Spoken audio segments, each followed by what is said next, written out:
दोस्तों, इसी प्रकार की मोटिवेशनल कहानियां सुनने के लिए हमारे YouTube चैनल को सब्सक्राइब करें और आज की ये कहानी कैसी लगी हमें कमेंट करके जरूर बताएं। तो चलिए आज की कहानी शुरू करते हैं। एक बार एक व्यक्ति गौतम बुद्ध के आश्रम में रहने आया। आश्रम की शांति में 2 दिन बीत जाने के बाद वह बुद्ध के पास जाता है और कहता है, बुद्ध, मेरे मन में कुछ प्रश्न उठ रहे हैं, मैं उनका उत्तर जानने के लिए यहाँ आया हूँ। बुद्ध ने कहा, पूछो। आपका प्रश्न क्या है? उस आदमी ने कहा, बुद्ध, मैं अपने जीवन से बिल्कुल भी खुश नहीं हूँ। दुखों और परेशानियों के पहाड़ ने मेरे जीवन को नर्क बना दिया है। मेरे जीवन में कुछ भी ठीक नहीं चल रहा है। मैं जानना चाहता हूँ कि मेरे साथ यह सब क्यों हो रहा है। मैं इतना बदकिस्मत क्यों हूँ? बुद्ध ने कहा, सबसे पहले तुम मुझे बताओ कि इसका कारण क्या है। आपके दुख के लिए वे कौन सी बातें हैं जिनके कारण आप इतने परेशान और चिंतित हो गए? बुद्ध के प्रश्न पर कुछ देर सोचने के बाद उस व्यक्ति ने कहा, यह कैसा प्रश्न है?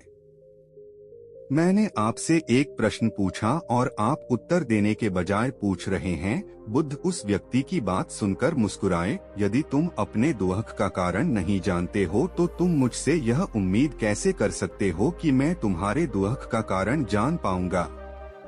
व्यक्ति ने कहा, बुद्ध, लेकिन लोग कहते हैं कि आप भगवान हैं, आप सब कुछ जानते हैं, आप लोगों के मन को पढ़ते हैं, तब आपको मेरे दुख का कारण पता चल जाएगा। बुद्ध हल्के से मुस्कुराए और गंभीर स्वर में बोले, तुम यह सोचकर गलती कर रहे हो कि कोई आएगा और तुम्हें तुम्हारी सभी समस्याओं से बाहर निकाल देगा, लेकिन ऐसा कभी नहीं होगा। केवल तुम ही हो जो तुम्हें तुम्हारी परेशानियों से बचा सकते हो। महसूस करें कि आपने आत्मज्ञान प्राप्त कर लिया है तो आप अपनी समस्या का समाधान कर सकते हैं। मैं भी आपके जैसा हूँ, फर्क सिर्फ इतना है कि सब कुछ साफ है।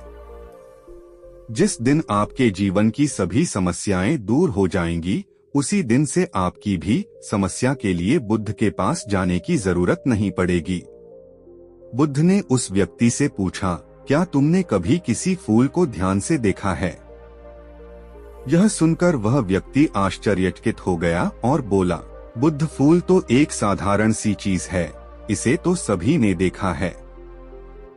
बुद्ध ने कहा, फूल एक कली है, सुबह अंधेरा होता है, दिन के उजाले में फूल बन जाता है, शाम को मुरझा जाता है। यदि फूल केवल इसी बात की चिंता करता है तो शाम तक उसे मुरझाकर गिरना ही पड़ता है, वह कभी खिल नहीं पाएगा। इस तरह अगर आप केवल अपने दुखों के बारे में ही सोचेंगे तो आप कभी खुश नहीं रह पाएंगे। इसलिए मैं आपको बताना चाहता हूं कि आपके जीवन में अभी भी बहुत सी चीजें हैं जिनके बारे में अगर आप बारीकी से देखें तो आप अभी भी खुश हो सकते हैं। आप उनके बारे में सोचकर मुस्कुरा सकते हैं, आप अंदर से खुश हो सकते हैं।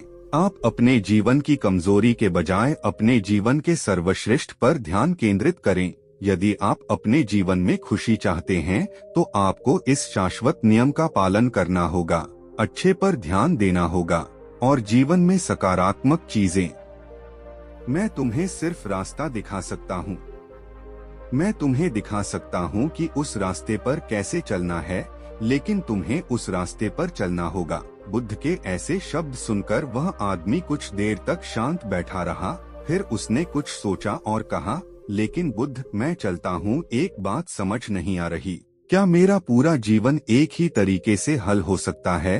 बुद्ध ने बहुत धीरे से उत्तर देना शुरू किया। मान लीजिए कि कोई भविष्यवक्ता आपको बताता है कि आज शाम तक आपकी मृत्यु निश्चित है। यह जानकर आपको उन बातों की चिंता होगी जिनके बारे में आप अभी चिंता कर रहे थे। आपको याद भी नहीं होगा कि किस तरह की परेशानियां हैं और किस बात की चिंता कर रहे हैं। आप उस वक्त सिर्फ उस हकीकत के बारे में सोच रहे होंगे जिसे लोग मौत कहते हैं। अचानक आपको एहसास होगा कि जिन छोटी छोटी चीजों को आप उसकी सबसे बड़ी परेशानियां कहते थे, वह कुछ भी नहीं। अचानक आपको लगेगा कि चिंता करना बेकार है, आज शाम तक मैं दुनिया छोड़ने वाला हूँ। और आप पाएंगे कि आपके पूरे जीवन के वे क्षण व्यर्थ हो गए जो आपने चिंता, ईर्ष्या और व्यर्थ कष्ट में बिताए होंगे। लोग बोलते तो हैं, लेकिन अंदर से कभी स्वीकार नहीं करते कि एक दिन उन्हें भी इस दुनिया से जाना है। उनकी इच्छाएं इतनी प्रबल होती हैं कि वे खुद को अमर मानते हैं। सुख और दुख दोनों ही स्थायी नहीं हैं, यह हमारे कार्यों और विचारों से निर्मित होते हैं। वह आदमी जो बुद्ध की बातें सुन रहा था, टोकते हुए बोला, तो आपके कहने का मतलब यह है कि मैं हमेशा सोचता हूँ कि मैं मरने वाला हूँ। क्या यह सोच मेरी सभी समस्याओं का समाधान कर देगी? नहीं, ऐसा कभी मत सोचिए। आपको बस यह स्वीकार करना होगा कि दुनिया में मेरी उपस्थिति अनिश्चित है। मैं जब तक यहाँ हूँ, एक खुशहाल जीवन जीऊंगा। आपके जीवन में जो भी अच्छी चीजें हो रही हैं, उनके साथ जिएं। वह तुम्हें आंतरिक खुशी और शांति देगी। अपना दिमाग ठीक करो और धीरे धीरे तुम्हारे जीवन की सभी समस्याएं समाप्त हो जाएंगी। व्यक्ति के जीवन के अधिकतर दुख उसकी इच्छा से ही उत्पन्न होते हैं, इसलिए आप अपने मन पर नियंत्रण रखें। यदि आप अपने मन का इलाज एक बच्चे के मन की तरह कर सकते हैं, तो आपको आंतरिक शांति महसूस होगी। उस व्यक्ति ने कहा कि आपने मन को नियंत्रित करने की बात कही, आप चंचल मन को कैसे नियंत्रित कर सकते हैं? बुद्ध ने कहा कि सबसे पहले तुम्हें सुख और दुख के बीच अंतर समझना होगा। आपको सबसे पहले यह जानना होगा कि आपके लिए खुशी और दुख का क्या मतलब है। इसके बाद अभ्यास के द्वारा अपने मन को इस प्रकार तैयार करना है कि आप न तो खुशी के मौके पर ज्यादा खुश हों और न ही दुखी होने पर ज्यादा दुखी हों। आपको खुद को पूरी तरह से मध्य में रखने का प्रयास करना होगा, जिसे मैं मध्यम मार्ग कहता हूँ। यदि आप अपने जीवन में गहराई से उतरेंगे और यह पता लगाने का प्रयास करेंगे कि क्या चीज आपको खुश करती है और क्यों, तो अंत में आपको केवल एक ही उत्तर मिलेगा कि आप आपके सभी दुखों का कारण हैं। आपकी इच्छा, आसक्ति, इच्छा, ये सब आपके मन द्वारा निर्मित है। इसलिए यदि आप अपने मन पर नियंत्रण कर लेंगे तो आपके सभी दुख समाप्त हो जाएंगे। गौतम बुद्ध ने उस व्यक्ति से कहा कि यदि आप एक और छोटा सा काम करेंगे तो आप देखेंगे कि आपके जीवन के सभी दुख हमेशा के लिए समाप्त हो जाएंगे। बुद्ध के मुख से ऐसे वचन सुनकर वह व्यक्ति उत्तेजित हो गया और बोला, मुझे उसके लिए क्या करना होगा? बुद्ध के मुख से ऐसे शब्द सुनकर वह व्यक्ति उत्तेजित हो गया और बोला, मुझे उसके लिए क्या करना होगा? बुद्ध ने कहा कि तुम अगले 2 दिनों तक किसी से बात नहीं करोगे और कागज लेकर आशाराम के एकांत स्थान पर बैठ गए। आपको वहां बैठकर उन दुखों के बारे में सोचना और लिखना है जो आपकी परीक्षा ले रहे हैं, और उनका कारण भी लिखना है। और दूसरे पेज पर आपको थोड़ी सी खुशी लिखनी है और यह भी लिखना है कि आपको यह खुशी क्यों है। जल्दबाजी करने की कोई जरूरत नहीं है, आपके पास बहुत समय है, आप आराम से सोच सकते हैं। जाओ और सोचो और आराम से लिखो। उस आदमी ने बुद्ध को प्रणाम किया और आश्रम के कोने में बैठ गया। 2 दिन बाद वह कुछ लेकर बुद्ध के पास वापस आया, उसके हाथ में कागजात। उसे देखकर बुद्ध ने कहा, सबसे पहले तुम कागज से अपना दुख पढ़कर सुनाओ। व्यक्ति ने सबसे पहले अखबार पढ़ना शुरू किया। मेरे परिवार के सदस्य अमीर हैं, लेकिन मैं गरीब हूँ और काम करता हूँ। मैं अपने काम में अमीर नहीं हूँ और मैं अपने काम में सहज हूँ और मेरी तुलना दूसरों से की जाती है। व्यक्ति ने आगे पढ़ना शुरू किया। दूसरा, मेरे पड़ोस में बहुत से लोगों ने बचत की है, लेकिन मेरे पास बचत के नाम पर कुछ भी नहीं है। इसका पहला कारण यह है कि मैं काम कम जानता हूँ, लेकिन खर्च बहुत करता हूँ। आज मेरे पास बचत के नाम पर कुछ भी नहीं है।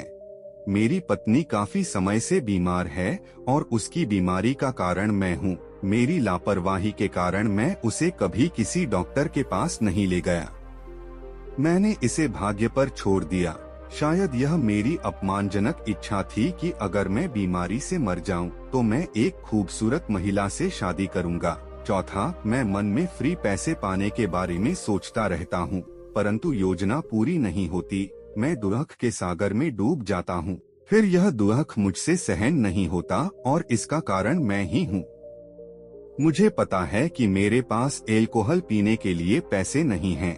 फिर भी मैं इसे पीता हूँ। मैं अपना दिन खुशी से जीता हूँ, लेकिन ऐसा करने में सक्षम नहीं होने पर देखता रहता हूँ। बुद्ध, ये मेरे जीवन के सबसे बड़े दुख हैं और गहराई से सोचने के बाद मैंने पाया कि कई उनमें से मेरे कार्यों और मेरे विचारों के कारण हुआ।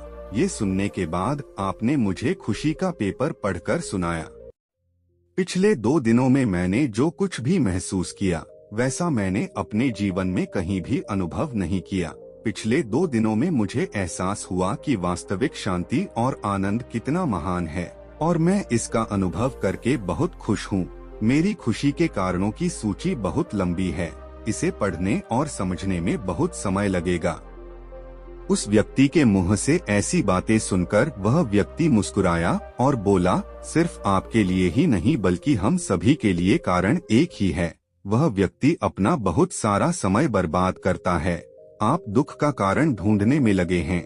हमारा जीवन भी एक तरह से सुख, शांति और आनंद की तिजोरी है। बुद्ध ने उस व्यक्ति से कहा कि खुशी के सभी कारणों को साझा करने की जरूरत नहीं है, तुम उनमें से कुछ का पाठ कर सकते हो।